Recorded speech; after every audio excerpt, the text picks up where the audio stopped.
kesempatan kali ini saya akan memberikan paparan terkait koneksi antar materi modul 2.1 pembelajaran berdiferensiasi. Apa itu pembelajaran berdiferensiasi?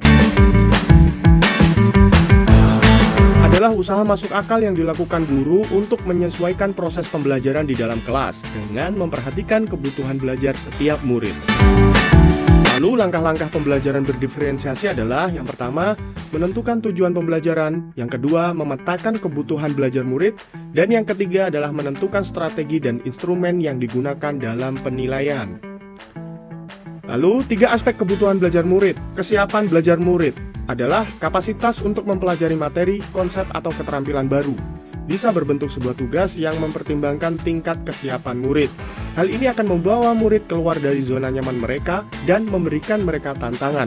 Namun, dengan lingkungan belajar yang tepat dan dukungan yang memadai, mereka tetap dapat menguasai materi atau keterampilan baru tersebut. Yang kedua adalah minat murid. Adalah suatu keadaan mental yang menghasilkan respon terarah kepada suatu situasi atau objek tertentu yang menyenangkan dan memberikan kepuasan diri. Dan aspek yang terakhir adalah profil belajar murid. Cara-cara bagaimana sebagai individu paling baik dalam belajar. Tujuan dari memperhatikan kebutuhan belajar murid berdasarkan profil pelajar adalah untuk memberikan kesempatan kepada murid untuk belajar secara alami dan efisien. Jenis-jenis pembelajaran berdiferensiasi. Yang pertama adalah diferensiasi konten, yaitu berkaitan dengan apa yang diajarkan kepada murid, dalam arti materi ya. Tingkatannya bisa melalui tingkatan kesiapan, minat, dan profil belajar murid yang berbeda. Lalu yang kedua adalah diferensiasi proses, yaitu kegiatan yang memungkinkan peserta didik berlatih dan memahami atau memaknai konten dengan cara membedakan proses yang harus dijalani murid tersebut. Lalu yang ketiga adalah diferensiasi produk, bukti yang menunjukkan apa yang murid telah pahami dengan cara membedakan atau memodifikasi produk sebagai hasil belajar murid, hasil latihan, penerapan, dan pengembangan apa yang telah dipelajari. Adakah keterkaitan modul 2.1 dengan modul yang lain? Tentu ada. Yang pertama, untuk dapat melakukan pembelajaran berdiferensiasi, maka guru harus berusaha memenuhi kebutuhan belajar anak sesuai dengan kodrat alam dan kodrat zaman, berdasarkan filosofi Ki Hajar Dewantara.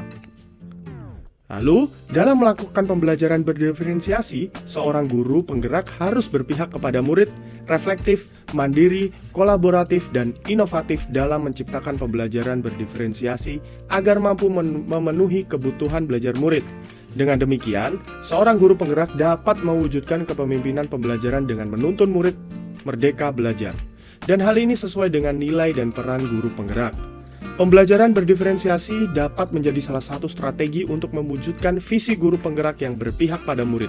Dalam pelaksanaan pembelajaran berdiferensiasi antara guru dan murid harus ada keyakinan kelas terlebih dahulu agar proses pembelajaran dapat berjalan dengan baik sesuai dengan nilai-nilai budaya positif yang sudah disepakatin bersama. Terima kasih telah menyimak video ini, sampai jumpa di video berikutnya.